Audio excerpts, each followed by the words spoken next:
You need to know who you are. Because if not, you will become somebody that you do not want.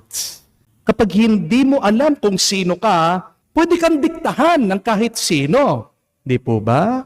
Kahit nasabihan ka na, tsismosa ka daw, mandaraya ka, mahina ang iyong ulo, magiging okay lang sa'yo, hindi ka apektado. Kung kilala mo ang sarili mo, kung malinaw sa'yo ang iyong pagkatao, hindi magiging magulo ang buhay mo. Amen? Pero para malaman natin kung sino ba talaga tayo, walang tanungin ang iyong sarili.